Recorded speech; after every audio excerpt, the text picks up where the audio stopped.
আসসালামু আলাইকুম। বাংলাদেশ বেতার রাজশাহী স্থানীয় সংবাদ পড়ছি রুকসানা আক্তার লাকি। পুরনো বছরের জীর্ণতা, গ্লানি ও শোককে বিদায় জানিয়ে গতকাল জাতি উদযাপন করেছে প্রাণের উৎসব পহেলা বৈশাখ ১৪৩৩ বঙ্গাব্দ। হাজার বছরের ইতিহাস ও ঐতিহ্যের মেলবন্ধনে গড়ে ওঠা এই দিনটি জাতি, ধর্ম ও বর্ণের ঊর্ধ্বে উঠে সর্বজনীন উৎসবে পরিণত হয়। দিবসটি উপলক্ষে রাষ্ট্রপতি মোহাম্মদ শাহাবুদ্দিন এবং প্রধানমন্ত্রী তারেক রহমান পৃথক বার্তায় বাংলা নববর্ষে দেশবাসীকে অভিনন্দন জানিয়েছেন। এদিকে নতুন বছরকে বরণ করতে রাজশাহীতে নানা কর্মসূচি উদযাপন করা হয়। রাজশাহী জেলা প্রশাসনের উদ্যোগে বৈশাখী শোভাযাত্রা অনুষ্ঠিত হয়। এতে উপস্থিত ছিলেন ভূমিমন্ত্রী মিজানুর রহমান মিনু। শোভাযাত্রায় সরকারের বিভিন্ন দপ্তর ছাড়াও শিক্ষা প্রতিষ্ঠানের শিক্ষার্থীরা অংশ নেয়। পরে শিশু একাডেমিতে সমবেত কণ্ঠে জাতীয় সঙ্গীত ও বৈশাখী গানের আয়োজন করা হয়। পবা উপজেলা প্রশাসনের আয়োজনে উপজেলা চত্বর থেকে বর্ণাঢ্য শোভাযাত্রা বের করা হয়। এতে প্রধান অতিথি ছিলেন রাজশাহী ৩ পবা মোহনপুর আসনের সংসদ সদস্য অ্যাডভোকেট শফিকুল হক মিলন। এছাড়া নাটোর, চাঁপাইনবাবগঞ্জ, বগুড়া, সিরাজগঞ্জ, পাবনা, নওগাঁয় ব্যাপক উৎসাহ, উদ্দীপনা এবং নানা আয়োজনের মধ্য দিয়ে নতুন বছর উদযাপন করা হয়েছে। সারা দেশের মতো রাজশাহীতেও আজ থেকে শুরু হয়েছে প্রাথমিক বৃত্তি পরীক্ষা। প্রথম দিন সকাল ১০টায় বাংলা পরীক্ষা শুরু হয়েছে, চলবে দুপুর ১২:৩০ পর্যন্ত।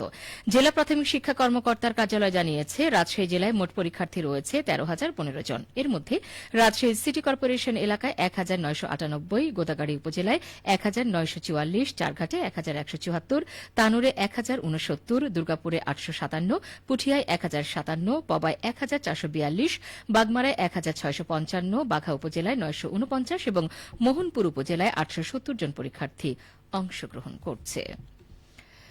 রাজশাহীতে হামের প্রাদুর্ভাব অব্যাহত রয়েছে। গত ২৪ ঘণ্টায় নতুন করে সাসপেক্টেড হামে আক্রান্ত ২৪ জন রোগী হাসপাতালে ভর্তি হয়েছেন।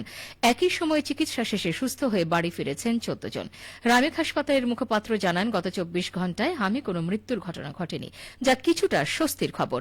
বর্তমানে বিভিন্ন হাসপাতালে সাসপেক্টেড হামে আক্রান্ত ১৬৪ জন রোগী চিকিৎসাধীন রয়েছেন। এ পর্যন্ত রাজশাহীতে মোট ৬০২ জন সাসপেক্টেড হামের রোগী হাসপাতালে ভর্তি হয়েছেন। এর মধ্যে মোট মৃত্যুর সংখ্যা দাঁড়িয়েছে ৫০ জনে। স্বাস্থ্য সংশ্লিষ্টরা হামের বিস্তার রোধে সচেতনতা বৃদ্ধি, টিকাদান কার্যক্রম জোরদার এবং আক্রান্তদের দ্রুত চিকিৎসা নেওয়ার উপর গুরুত্ব আরোপ করেছেন। নওগাঁয় হাম রুবেলা টিকাদান ক্যাম্পেইন উপলক্ষে সিভিল সার্জন অফিসের আয়োজনে এক প্রেস ব্রিফিং অনুষ্ঠিত হয়েছে। আজ সকালে জেলা সিভিল সার্জন অফিসের সম্মেলন কক্ষে অনুষ্ঠানে সভাপতিত্ব করেন সিভিল সার্জন ডা মোহাম্মদ আমিনুল ইসলাম। সংবাদ সম্মেলনে জানানো হয়, হাম রুবেলা টিকা শতভাগ নিরাপদ। আগামী ২০ এপ্রিল থেকে ১০ মে পর্যন্ত নওগাঁ জেলায় হাম টিকাদান ক্যাম্পেইন অনুষ্ঠিত হবে। জেলায় ৬ মাস থেকে ৫ বছর বয়সী সকল শিশুকে টিকা প্রদান করা হবে। জেলায় মোট লক্ষ্যমাত্রা ২,৬০,৬৭৮টি শিশু। স্থায়ী ও অস্থায়ী মিলিয়ে মোট ২,৪৬০টি কেন্দ্রে টিকা প্রদান করা হবে। প্রতিটি কেন্দ্রে একজন করে টিকাদানকারী ও ২ জন করে স্বেচ্ছাসেবী কাজ করবেন। সংবাদ সম্মেলনে ডেপুটি সিভিল সার্জন ডা মনির আলী আকন্দ সহ সংশ্লিষ্টগণ উপস্থিত ছিলেন। নাটোরে মোগল আমলের ঐতিহ্যবাহী আলাইপুর মার্কাজ জামে মসজিদে ১২তম হজ প্রশিক্ষণ সম্পন্ন হয়েছে। হজ গমনেচ্ছুক ৫ শতাধিক নারী পুরুষকে গতকাল দিনব্যাপী এই প্রশিক্ষণ প্রদান করা হয়। আলাইপুর মার্কাজ জামে মসজিদের খতিব মাওলানা মুফিজুর রহমান হজের তালবিয়া ও সূরা কেরাত, এহরামের বিধিবিধান, কঙ্কর নিক্ষেপ, তওবা, নিয়ত বিষয়ে প্রশিক্ষণ প্রদান করেন।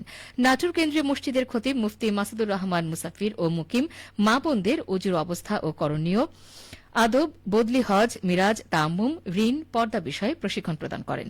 প্রশিক্ষণের অন্যতম আয়োজক কাজী বদরুল আলম বলেন, প্রশিক্ষণে হজের নিয়মকানুন, আবাসন, পরিবহন, চিকিৎসা, কোরবানি সহ বিভিন্ন গুরুত্বপূর্ণ বিষয়গুলো অবগত করা হয়েছে। প্রশিক্ষণ গ্রহণের মাধ্যমে হজ গমনেচ্ছুক ব্যক্তিরা সুন্দর এবং সফলভাবে হজ পালনে সক্ষম হবেন।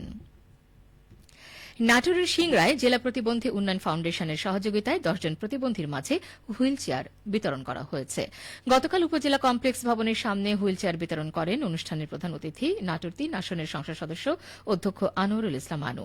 এ সময় সংসদ সদস্য বলেন, বর্তমান সরকার সবসময় অসহায় মানুষের পাশে আছে। আমরা দেশকে একটি মানবিক রাষ্ট্র হিসেবে গড়ে তুলতে চাই।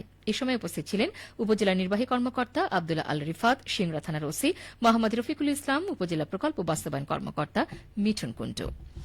সবশেষে আবহাওয়া। আজ দুপুর ১২টায় রাজশাহীতে তাপমাত্রা ছিল ৩৬.৬ ডিগ্রি সেলসিয়াস। এ সময় বাতাসে আপেক্ষিক আর্দ্রতার পরিমাণ ছিল ৪০%। রাজশাহী পার্শ্ববর্তী এলাকায় আজ সূর্যাস্ত সন্ধ্যে ৬টা ২৭ মিনিটে। সংবাদ শেষ হল। আমাদের পরবর্তী সংবাদ দুপুর ২টা ৫ মিনিটে।